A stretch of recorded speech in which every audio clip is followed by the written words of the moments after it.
Hey there, viewers. Welcome back to the Self-Made Auto Show. Got the 2009 Hemi Dodge Charger. It's the non-Hemi version, but it does have the HO, at least according to the sticker on the side of the car. High output, 3.5. It's huge, but it doesn't run. And oddly enough, this guy has an appointment in a couple of days. He called a few days ago, made an appointment. Of course, we're about a week out. And his original appointment was the money lights on. No drivability concerns, no nothing. He's got the old code reader at home. Code read it. Had something to do with a fuel level sensor. These cars have a split tank. Not super familiar with them. We've done a few fuel pumps in these vehicles. I think on Challengers and Chargers, where you take out the back seat and, you know, bada bing, bada boom. Evidently the right-hand side fuel level sensor has been replaced. He replaced it himself because that's what she coded for. And he said he did go down to the Chrysler garage and get a new one and put it in. So it's a genuine OEM in there. So we have that going for us. So that's good. And then it also had a code for this little guy. Something to do with the intake manifold tuning valve. And but he said the car was running fine, so no big deal. Just, you know, give me your next appointment and we'll get it in, see what's going on for real. In the meantime, he was driving the car and apparently it left him walking. So whatever was the problem, well, is now the problem for real. Or there's another problem. You know, maybe it still has those two issues, but that's all I know. Tried to start it this morning. Cranks like a champ. Battery's a little low. Josh and I dragged it in. I threw the lift under it. I don't know, in case we got to get under there. I've got the scan tool in, the keys in the cut on position, and I see the fuel gauge is sitting about half. So for what it's worth, that's all I know. Let's pull codes out of it, see if it generated any new codes, and see what we see, I guess. Let's see. She's all auto ID'd here. Oh, well, that was quick. Oh, we got 7 codes total. The MEC is your mechanical instrument cluster, or cabin compartment node. I do know that acronym. And control module ABS.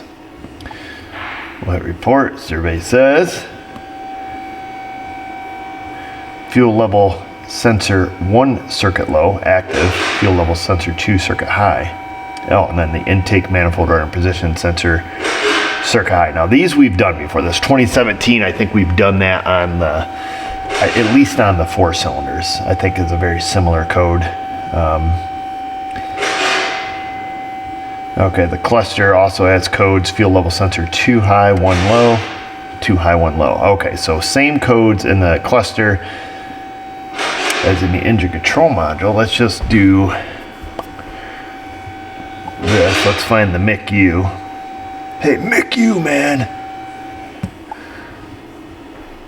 Let's just see what we have for data. I don't know if this pertains to the no start, but it may be, oh, look at that, turn on top. Left fuel level input, 0 volts. Right fuel level, 1.8. Supposedly he changed the right one. Maybe he changed the wrong one. Fuel gauge, 44%. Okay, that's about right. I was just about half. All right, so that's some information there. None of these codes, I don't think, will keep it from running. Let's go in our ECM. We'll probably have to approach this old-fashioned way. Give her the good old-fashioned, I call it. You know, spark fuel, all that business. Everything it takes to make them run, nothing that it doesn't. Probably, yeah, so we probably have lots of data here. Let's just do this. I assume it's going to show the same stuff. Oh, that's interesting. Fuel level sensor 1, 0 volts. We saw that. Fuel level percent, 20. So they agree to disagree. Because the other one said 44. Maybe this is fuel level sensor 2 or something. Who knows? Okay, well, that's what we know. Nothing really useful, I guess. At the end of the day, right? Let's just go back and make sure. That was it. I don't think any of that will make it not run unless the dang thing's out of gas. I don't know what it uses to transfer from one side of the tank to the next. You know, I don't know if that's done just through a Venturi, and it just sucks off the right side. Left side has a pump in it. I know the driver's side has the pump in it. I do know that just from previous experience working on these. But I can hear the pump run when I cut the key on. It doesn't mean that, you know, I heard it twirling. I guess it doesn't mean it's twirling swirling gas. Let's just go here. Let's jump right into our active test. Probably have fuel pump in here, I'm sure. Fuel injector. Oh, there we go, fuel pump relay. Oh, yeah, I hear it.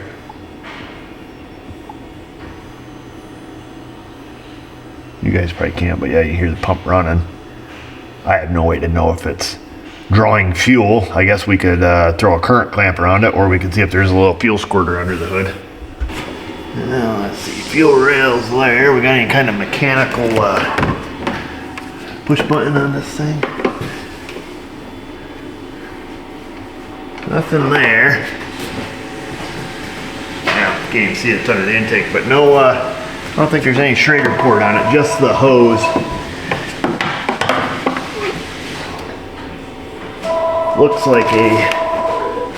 Looks just like a single hose, so she must be a returnless fuel system, which I think is pretty common on Chrysler.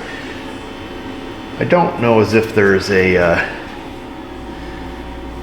I don't think they have a separate fuel pump fuse. I don't know, they do a lot of stuff through that auto shutdown relay, things like that. All right, how about this? Let's do it the old-fashioned, the old-fashioned way. I don't know if it's spark or fuel related. It's easier to drag out a can of brake clean than it is to drag out a current clamp, find the fuse and all that stuff. We'll just give her a little sniff of the old Cosby sauce here. Oh, never mind, this is already up.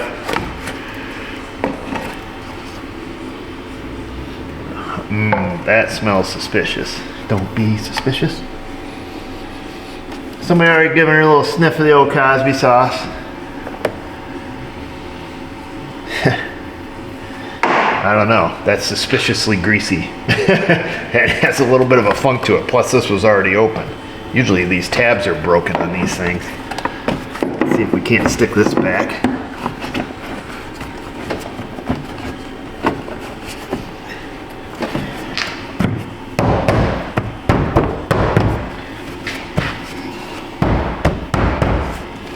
We'll work on that later. One tab's latched. Let's do it. Let's do it, boys. All right. Hello, mama. That should be enough. Contact.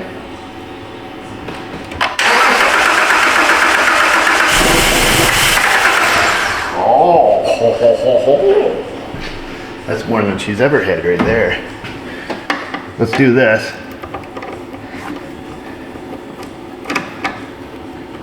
Before, when I cranked it to bring it in, it just wiggy diggy diggy diggy diggy diggy diggy. That was it. No, it didn't even pretend to have a sniffle. Let's dump that out. Let's put some right down the gas hole.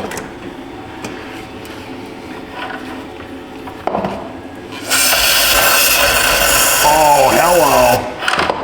Nice and thirsty. This way here you can watch the boom.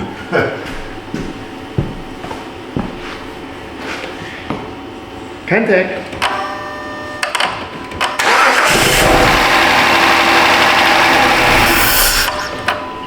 Well, I did not shut that off. She shut off on her own. Yes, sir, that is confirmed. You have a fuel delivery issue.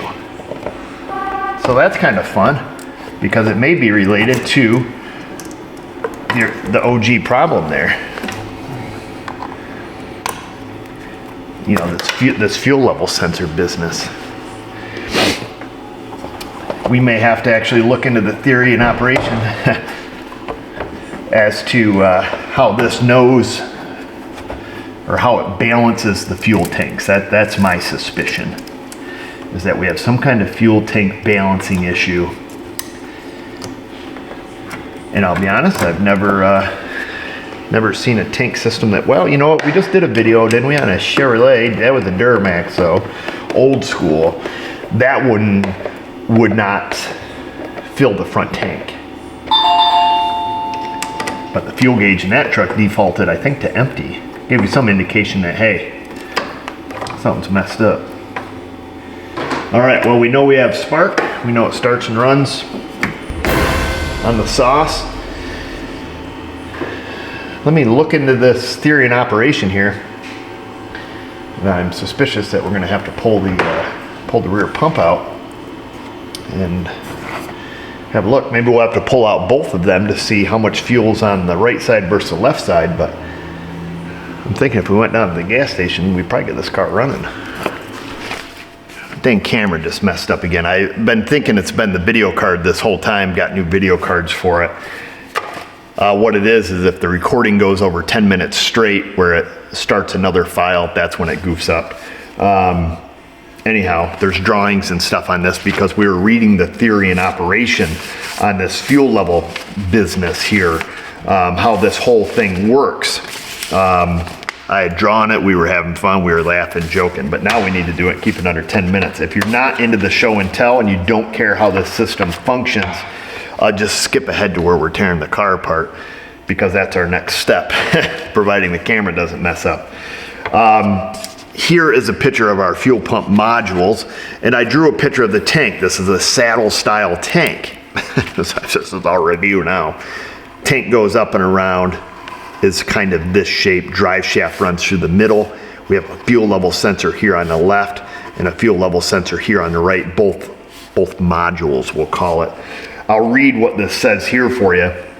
It says this vehicle uses a saddle style tank that has a reservoir on both sides of the rear drive shaft, just like our picture. The fuel pump is in the module on the left side of the vehicle, and the fuel pressure regulator is in the module on the right side of the vehicle. The fuel outlet is on the right side that supplies fuel to the engine.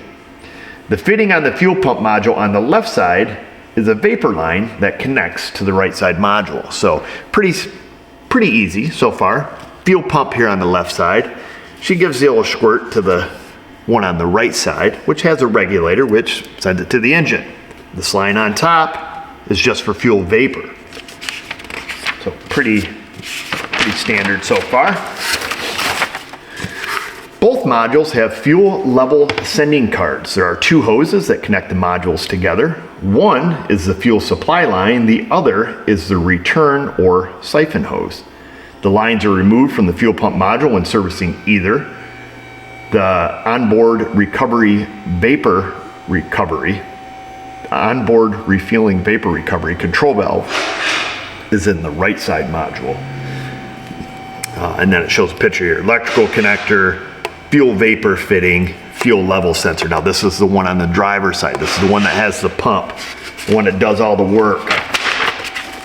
Then we come over here. We had some great drawings. We were doing, that's where the fuel squirts out. This is the right side module. Vapor lines. These are vapor fittings here. Probably one goes to the canister, and then the other one goes to the other module, we learned. We have the siphon hose. We have the fuel supply hose, which those evidently hook to the other module, according to what we read. And then we have our pressure regulator. So that's the picture of the right side. And then this is where service data gets really fun, because for some reason we have a rando picture of a wheel speed sensor, a backing plate, and a CV axle. Go figure. They got the figure messed up. Get it? Top view of the right side module. Well, it's clearly not. But down here is the real meat and potatoes. This is how this sucker works. And they write, the way the fuel pump works is as follows. Fuel enters the reservoir on the driver's side module. So that's where the gas filler is. So that makes sense. The fuel pump pumps the fuel through the filter to the passenger side module through a supply line inside of the tank. The pressure regulator inside the passenger side module regulates the pressure to 58 psi. So the left side has the pump, pumps it to the right side houses the regulator, because this is a returnless system, and then squirts it up to the engine. This is key right here though, all unused fuel that is not sent to the engine is fed through a venturi at the bottom of the passenger side module. This creates a low pressure siphoning effect and draws fuel from the passenger side of the tank and transfers it to the driver's side via siphon hose inside the tank. So pretty cool. And that's where we were scribbling on this one. Supply line from the left side goes over here, hits the regulator, goes up to the engine, and then also comes down here through some sort of venturi, creating a low pressure situation. And I don't understand how it works, because if it creates a low pressure here, it seems like it would suck it from the left side, but somehow this is engineered that it creates a low pressure, makes a siphon, and pumps it back over to the driver's side. Don't know how, just know that's how it's done. I mean, I know how siphons work. I'd have to think about it for a minute how they're doing that. In either case, it's pretty cool, and it works, evidently. Transfers drivers via siphon hose. While the vehicle is running, the fuel in the passenger side of the tank is continuously transferred to the driver's side. Fuel will continue to fill the driver's side tank till it reaches, they actually use the word till. Is that legit? Till it reaches. Bruh, they're gonna have that in there next. Till it reaches the bridge section and then starts to spill over to the passenger side. So remember, our tank is that, you know, that bridge shape that we drew in the beginning. So it's gonna transfer over here until it hits the hump, and then it's gonna dump. The old hump and dump, that's what they call it. Till it reaches the bridge section, starts to spill over to the passenger side. As stated above, we have 2 fuel level senders. The reading on these senders are averaged out to give us the fuel gauge reading. When we're diagnosing a sender concern, the passenger side reading should never be higher than the driver's side reading. Well, that seems true if it's always siphoning over. It is possible, depending on the fuel level and driving habits, before diagnosing, to spill fuel to the passenger side that might indeed show a lower resistance value than the driver's side. AKA, if you're out driving like a ding-dong, whipping donuts, it could all dump over the passenger side, creating a low resistance, which evidently means a higher fuel level, so keep that in your bank. The fuel gauge gives an indication to the vehicle operator of the level of fuel in the tank. How profound is that? Your fuel gauge tells you how much fuel's in the tank. The gauge is controlled by the instrument cluster circuit board upon cluster programming. Based upon cluster programming and hardwired input received by the cluster from the fuel level sending units on the modules in the fuel tank. So it sounds like the 2 level sensors go to the fuel tank. The level sensors from the fuel tank go to the cluster. Cluster calculates the average amount of fuel, you know, some kind of balance, anti-slosh module, some kind of programming in there. Then the cluster sends a proper fuel level message to other electronic modules via CAN bus. Tech needs to order correct part numbers when replacing the senders, modules, and tank as they are available and replaced individually. Interesting. That's what we know. Sucks out left side, blows to the right side blows it back to the left side. Robert's your mother's brother. He's having problems with it. Doesn't sound to me, if the fuel level sensors are gone wonky, that it will cause a no start with this vehicle. Cause a problem with the gas gauge? Oh yeah. Make it not run? I don't think so. That sounds pretty mechanical. Let's pop these pumps out, see if one side of the tank is empty, particularly the left side. We know this old boy put a right side level sensor in there. Did he not hook up the hoses inside the tank? Is there something going on? Is the Venturi hose, the suction hose, something goofy with that? Sounds like a fun one. Let's get the back seat out of this whole thing. Let's see. Back seat's popped out, nice and clean. This is the driver's side. All right, there's that one. That looks like it's been out before because the ring is not all the way back, and I do see hammer marks on it. So that's interesting. And we know from earlier, man, I'm getting some kind of stinking cold here. We know from earlier that there's a code here for one of these that's not functioning correctly. So let's see if we can't just get that to release there if we can. Because we're gonna have to do some testing on one side or the other. And we are suspect that potentially this side of the tank is low on fuel. Let's just knock this ring out. Ring's in great shape. Let's knock it out, pop it out, and have a look, because we need to see, is the pressure hose hooked up? Is the siphon hose over here? We're not real familiar with that, but it's our understanding that pumps of pressure from here to there, blows down inside that regulator, creates a venturi, fills this side of the tank back full, or back up, or higher than that side. Let's pop this out and have a look-see. Got the old brass chisel. Oops. Oh yeah, that wasn't even in all the way. So it's a good thing we visited this in either case, because this ring is not attached properly. Oh man, this side of the tank is filled to the tippy top. And guess what, old son? This hose is off. That's interesting. Where does that one go? The other thing that's interesting is we have no hose on the top of this. And it's stated in service data that we would.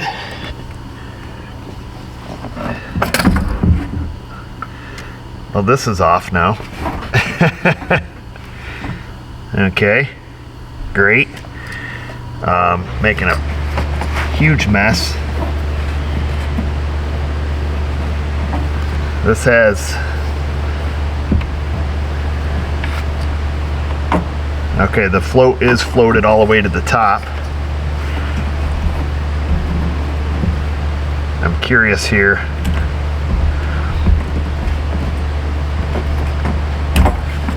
So this does not seem to want to stick to the top of the pump.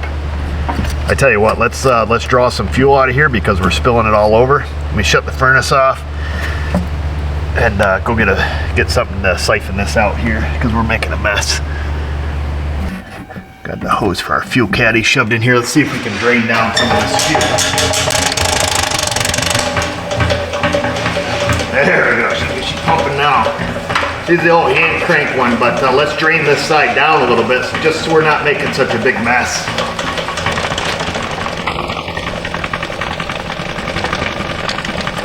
Okay. Now let me keep going here.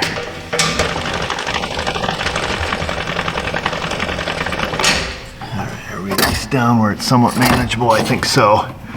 Good enough.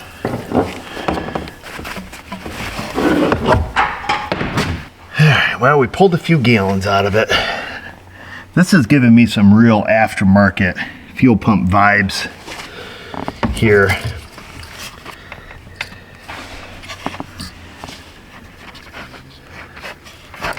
And the part that's a little bit disappointing is, well, there's a lot of things that are disappointing around here, but that service data was wrong. Not a big surprise though, because remember, rule number 1, never trust service info.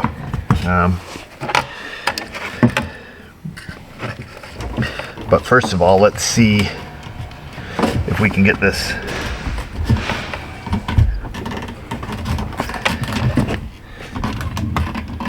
I don't know why this won't retain under its own strength.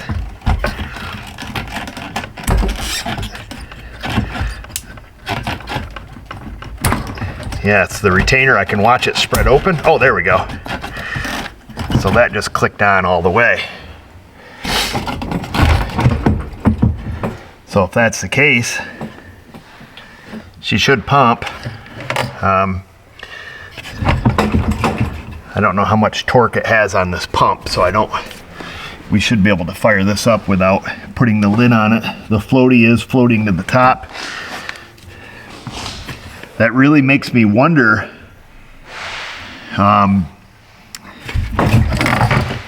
being that he put that right side one in, I don't know if it comes with this hose attached to it or not. Is this just a mistake by the customer? I don't know.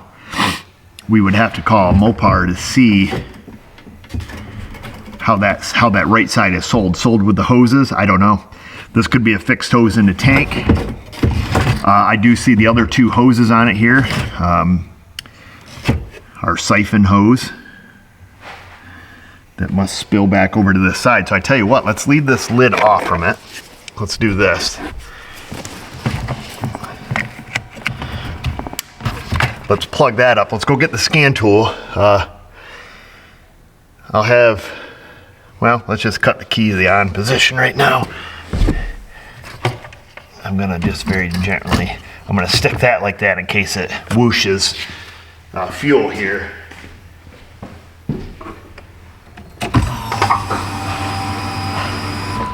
Okay, I saw the fuel pump jiggle back here, so it does have a little bit of torque on it. This is kind of neat.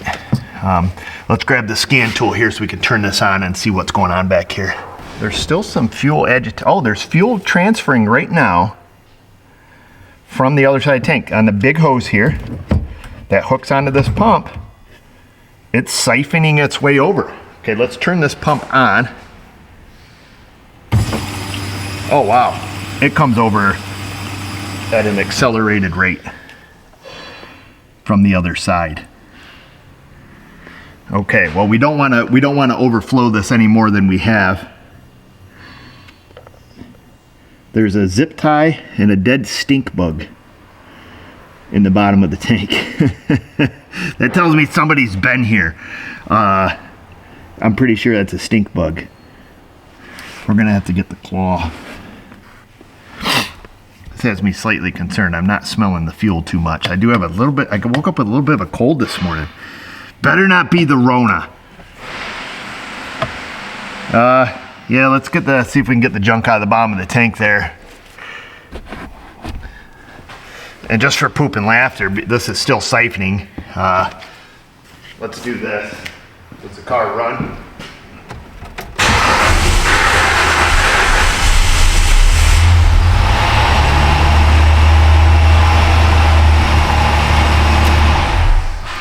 All right, the key's cut back off. The car does start and run. So that's a plus. Well, we have this out. We need to see, is this the side that's having the problem with the fuel level sensor? Because if so, we need to leave this opened up. All right, yeehaw.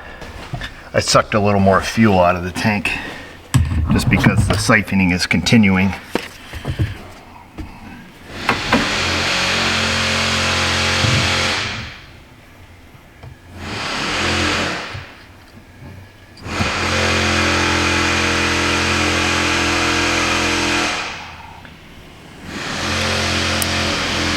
And it is. It's a classic zip tie right there. And we call these stink bugs. I don't know what they are for real. But they smell rancid if you pester them. Maybe somebody can enlighten me. I've never actually looked up their real name. But you know, if your cat gets a hold of one and is fiddling with it, or if you see one inside, if you step on it, they stink, or if you just pester them, they stink. So yeah, it's still siphoning fuel. So that's interesting that it creates the siphon and then the siphon continues. So that's kind of fun. Unless you're trying to do something over here. I suppose we could blow back through it with some air and push it to the other side to make it quit. All right, let's see. Well, our key is in the off position. Let's unplug this thing. Like I say, I'd be surprised if this is OEM. I'm assuming these two wires come from the fuel level sensor on the other side. These two blue ones come from the fuel level sensor on this side. And then they must go up through this connector. Let me get a wiring diagram. Let's review our code. We have the key cut off. This is probably not gonna be happy with us because the key's off, but I wanna go back through, get the code definition and determine which side is having the problem.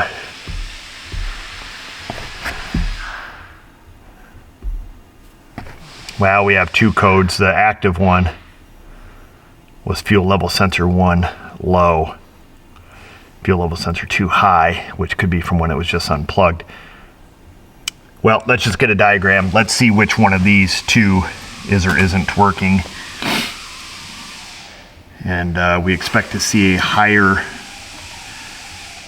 resistance on the right side if that side of the tank is emptier. Well, one of them was at 0 volts. That can be a big fat clue for us.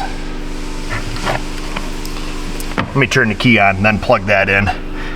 Then we'll just pop into some data before we even go read anything and see if we can figure something out. I got the key cut back on. We're gonna go back into the cluster because that's where we saw both level sensors being displayed here. Okay, right fuel level. Oh wow, 12 volts, huh? 8.7 it says. So that's peculiar. We're gonna plug this back in now. Okay, it says right fuel 2.4. Left 0. Let's unplug. Well, we can't unplug the left side, can we? We can cycle it though. Let me reach down here. That's all the way down. That's all the way up. No change. Scan data still says 0 volts. All right, let's unplug the right side. That goes to 8.7. So indeed, we have something going on here. Yes, indeed. Yes, indeed. All right, so we need to know, are we missing supply voltage, or do we simply have a bad fuel level sensor? And this one, this connector is solid. All right, we're gonna unplug it. And then we need to find out who's who here. We've got 5 pins, got a power and a ground for the pump, and then I'm assuming a ground and 2 fuel level sensor signals. And being that one is at 0 volts, we probably don't even need a diagram. I don't want to create sparks here though, for obvious reasons. So let me just go grab a test light. One of these two, I'm assuming black with orange is probably the pump ground. This heavy gauge blue with orange is probably pump power, and these 3 are probably fuel level signals. If I were to guess, if I was a big fat guesser, that's what I'd guess.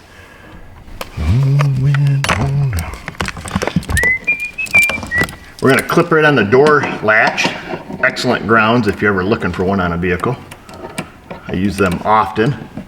They're usually shiny. Let's see if this one pulls down. Oh, there we go, and that one went to 0. So this is for the right level sensor, this wire here, which is pin numero uno, number 1.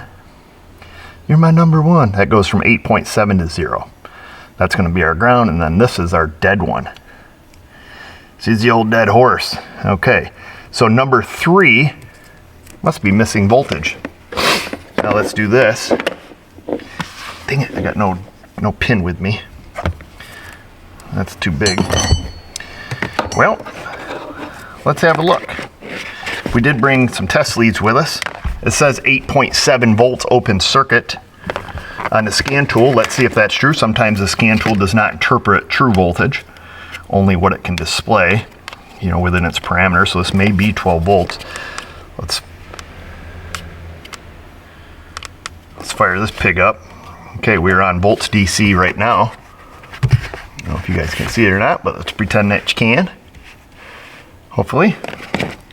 And we know that number 5 works here, so we're going to probe this one, and then we're going to go to ground. How many volts do we have?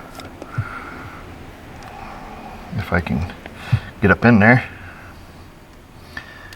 And according to this, we have 0 volts. It was pin. Was that right pin, right? Yep. Awesome. Do these not go in far enough to make contact? We'll push them in really hard. We'll switch to, that's volts DC. Piece of resistance. 0.0 ohms, so we have connection with our tool. Back to volts DC, which is pretty bizarre. We don't, okay, there we go. We got a little bit of ghost voltage. Go here, go on the ground. 13.44 volts. That is on the right-hand side fuel level sensor is battery voltage, even though the scan tool displays 8.7. Okay, so keep that in mind. That's not uncommon. You'll see it on O2 sensors, all kinds of stuff. Okay, battery voltage on that one. We go to check the left side sensor. 0.007. But what's curious is that was pretty steady. That almost acts like a short. Yeah, 0.007. If we were going ground to ground, maybe not a short. But that's what we can determine right now. Let's get a powered test light. Actually, we can put this stuff together. Let's do this. We know we have that fuel line hooked back up correctly. I believe this was probably a secondary issue for this fella.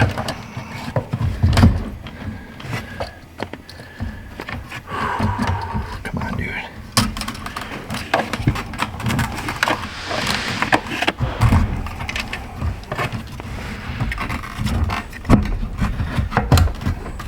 And also, if I remember correctly, the past few of these fuel pumps I've done do come apart like this, in the sense that, you know, they pop apart. You know, I don't think this one is broken. Does that make sense to you as far as like the spring and stuff there, you know? I need to get this covered up.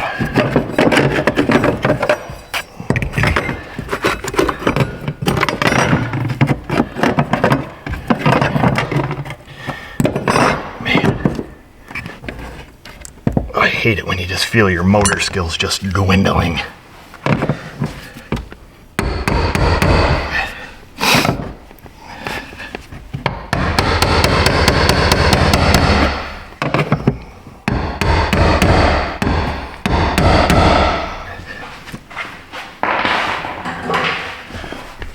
We don't want to get gas and stuff on this carpet. The O-ring was still in place. That's why I didn't fiddle with it. Yeah, there was gas sitting up on the edge, but it'll do.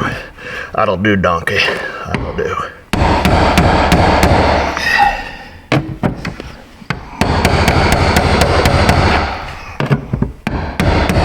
All right, we've gone all the way.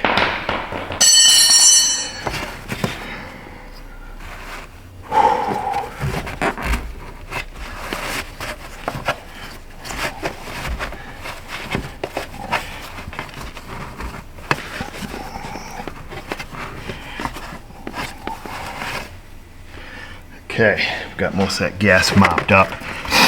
We need to figure out where this voltage comes from that's supplied to here. If you recall, the information that we read, which so far has not been correct for the most part, states that it is hardwired. I believe that was the terminology they used, to the instrument cluster and then broadcast over the data network.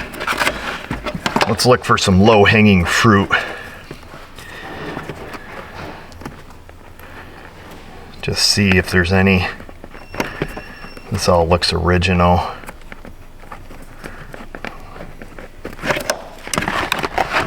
Well, I'll tell you what, old son, we could jumper those two wires together, and that will tell us if we have a short or an open. Let me just go get a light bulb to do that with, and then we'll go from there. Here we go. Let's stick this up here. I don't know what you guys can see, probably nothing. We're going to verify our bulb is good by shorting out the right side, and will be indicated by 0 volts there on the scan tool. And it is. Went right to 0 volts. Okay, that was from ground to fuel level sensor. And now we're going to go from fuel level sensor to fuel level sensor, because remember, this one has 13 volts on it right now. We're going to backfeed it right up the line. Oh, I did not expect to see that. That tells me that this wire is completely intact. It's completely intact. It says 8.7 volts when I remove it. I did not expect to see that, folks. This wire is intact from wherever it comes from to this point. So we need to look up this data I'm losing it, Miss though. Well, you're right on top of the gas. Is it fumey out here? Very fumey. Okay, because I'd be losing it too. I'm starting to tremor. Maybe you should fresh air. Yeah. Fresh air. Do you think I need fresh air? Yeah. We're hardcore, man. No, it's for the people. This is bad. I'm going down. But yeah, I'm starting to shake. Maybe I need some fresh air. But let's look and see, before I lose my train of thought here, where this comes from. And we know right away that this is intact. Also, we also know, here's what else we know, or what I suspect. Sometimes on a vehicle, when it sets a code, it'll shut a circuit down. So if we clear the codes, does this circuit come back to life? And is there a problem with that fuel level sensor that trips a code that shuts the circuit off? I don't know. Let the saga continue. We'll be right back, if I survive. I just had to talk to a customer. Got us the diagram. Survey says fuel pump module right here, ground on pin 2. That's where we're at. Yes, sir. Pin 2, pin 1, fuel level signal 1, which we determined, and pin 3, fuel level signal 2. And as service data stated, they are direct. So this is the fuel level sensor down here. Follow the wires down around town, and they are direct hardwired to Mick. Not Mick Dundee. Mick the cluster. Well, son of a bee. So now what we need to know, oh, look at that. Our value's coming up a little bit now. That's weird. Maybe we just give her a little kickstart. Negative. Let's see, does clearing the code in the cluster bring the circuit back to life? But what I do think is I think we're going to need an instrument cluster. Let's go back to data. It says there's no codes, but let's look at data, and it's still wrong, or it's still no good. 0 volts and 2.6. So we still have an issue. So clearing the codes did not fix it. We go to trouble codes. No code there, that's kind of weird. I don't want to clear the codes out of the engine controller because that should have no effect on this whatsoever. I believe that we have a bad instrument cluster just based off from what we know. So that's pretty clean, pretty cut and dry, pretty elementary diagnosis. Real standard stuff here. Nothing real mind-boggling until somebody like me just goes way off in the weeds because data's not lining up. But the good news is we have his vehicle running, so we fixed a problem. Let me give a call to the cluster place, see if they repair these. If they do, huzzah, we'll get them a price on that, and then we'll move on to see what's going on with that intake manifold rudder control valve. I assume it's bad, and I think you can buy them separate. I'm not sure. That shouldn't be too difficult to figure out. Let me get the junk out of here, pop the back seat in it because we don't need to mess with that anymore. We'll stick these up and we'll move on with our life. Okay, not a big deal. Cluster place does rebuild them, so that's fantastic. Let's get out of here. Let's pop back over to the ECM, and then we're gonna double check this code. I think it was a 2017. I think for this little guy here, so we'll go trouble codes. We got all of our fuel level sensor circuit codes in here. Intake manifold runner position sensor circuit 1 high. Okay, so let's just go into live data and let's look at this intake manifold and rudder control valve. We'll just try to sort this out here. That way I can give my customer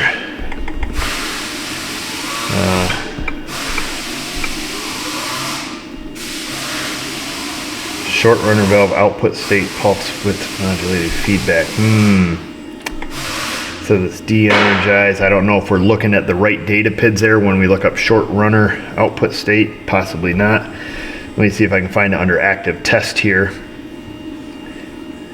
Okay, yeah, intake manifold short runner valve.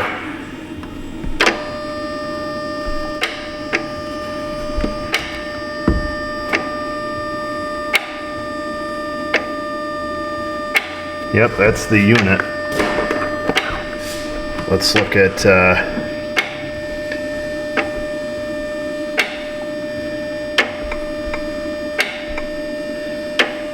add that, hit OK. You can see it switching from 50% to 80%. Interesting.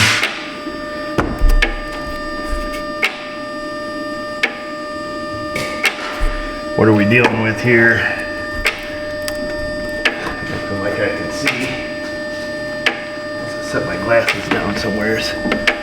3 wires, 5 wires. So we probably have 2 control wires would be my guess, and then like a 5 wire, and we probably have some kind of feedback, you know, a 3 wire feedback sensor. That would be my guess. 2 control wires, 3 for a position sensor. That would be some pretty standard operation stuff. Now that we know this thing works, it doesn't appear to be, you know, shorted or anything funny. Nothing ha-ha funny anyway.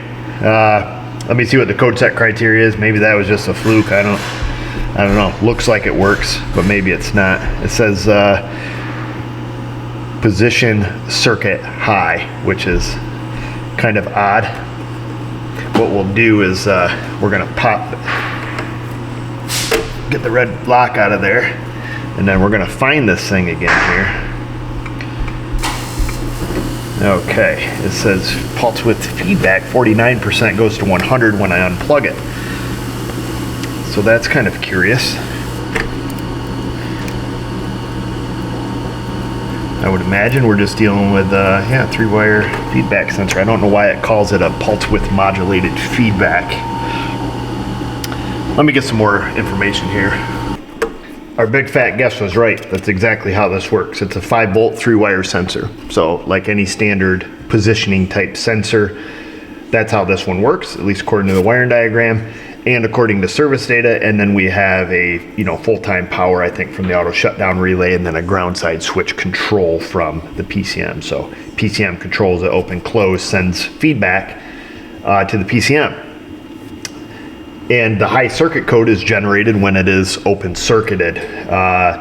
According to service info, it says, you know, with it plugged in, you know, see if the percentage feedback is above 96%, which we discovered when we unplug it, it goes to 100. So that's high or open circuit voltage.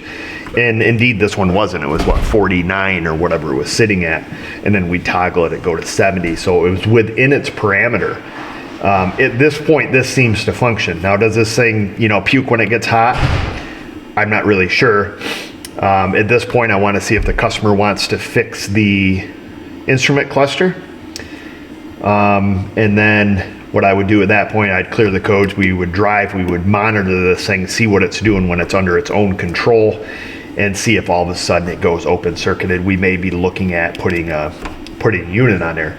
But I don't want to just jump the gun and put it on there and be like, oh yeah, you needed that, to find out there's some, you know, intermittent connection that's going open circuited. You know, and plugging it back in could have fixed that. But they just have you doing your standard tests. You know, do we have 5 volts? Do we have a ground signal wire? And actually in service info, I was pretty proud of Chrysler for this one. Unplug it, see if it goes high, and then they actually have you jumpering the ground to the signal wire. So you don't usually see that much in service info.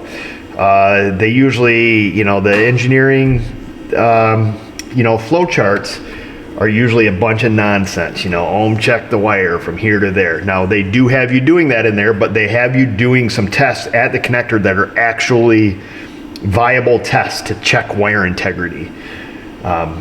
Which is great. I wish more manufacturers would do that, because just like back there, we didn't have to pull the cluster. You don't have to ohm check anything. That's it, man. We jumper it, boom. She carries full voltage. We're out of here. Life goes on. I'm not getting too carried away with this right now. And that's that. So we'll leave it at that, folks. I'm gonna get a hold of this guy. Maybe there'll be a part 2, maybe they won't. Maybe he just wants it running and says the hell with it, and he's gonna drive it. Because like I say, the inputs from the fuel level sensors don't really do much as far as keeping fuel balanced in the tank or anything like that. I think that was a self-inflicted problem, if I had to guess. You really had to get that connector on there to get her to snap down, to get the tabs to go, get the tabs to go closed, you know, to make sure that stays on there. Kind of a neat system. Did we waste a lot of time, you know, learning the theory and operation? I don't know. I don't like going into something unless I'm pretty confident I have a decent understanding of how it's going to work. Otherwise, you know, we're just poking and hoping. You know, let's be honest. You know, you go back there, start messing with stuff. You know, what are you looking for? How does it work? You know, which side of the tank? Oh, why is this side of the tank overflowing? You know, we weren't surprised. We opened it up like, ah, crap, this thing's overflowing. Well, it told us that that's probably true. When the system works, pumps it all over there on the left side. So it kind of takes some of the wonder, or some of the guess work out of it, if you will, as we start to, you know, see things, make observations. We can kind of bypass that and move forward just because we're like, well, that's pretty normal. Oh, geez, how come there's gas trickling out of this hose that's not hooked to anything? Well, we know that it's a siphon type system. We look at it and be like, well, that's normal. That's how it's supposed to work. And, you know, you can learn a lot. And, you know, take the time, you know, even if your boss is an a-hole, you got to take the time to discover this stuff. How does it work? You can't fix it. You can. You get lucky once in a while, unless you understand how it works. And, you know, you start getting a little bit of an understanding of some of this stuff, you know, especially some of you younger guys, or you guys are just getting in it. You start getting an understanding, and you'll see where, like, well, I didn't really need a wiring diagram. We can look at this, see it's an actuator, feedback circuit, kind of based on the code. We can make some assumptions, some pretty solid assumptions. How does this work? And our guess on that was perfect. Our guess on how that stuff worked back there, that was pretty good. You know, with the wiring, but, you know, of course we're being cautious. You know, we're not causing dead shorts. You know, we're using, you know, jumper wires with lights in them. So if it is shorted, you know, the worst case scenario, your light bulb lights. So hopefully this guy bites on this job. Cluster's not too terribly expensive, and we'll get them, send that out here. We'll get her plugged up, and then let them know about this and tell them my thoughts and my feelings on that. And in the meantime, he can actually drive the car. He doesn't even need to leave it sitting here, so that's the good news. And while you guys are sitting there, give me some good news in that comment section. Insty, Facebook. And just remember, viewers, if I can do it, you can do it. Thanks for watching.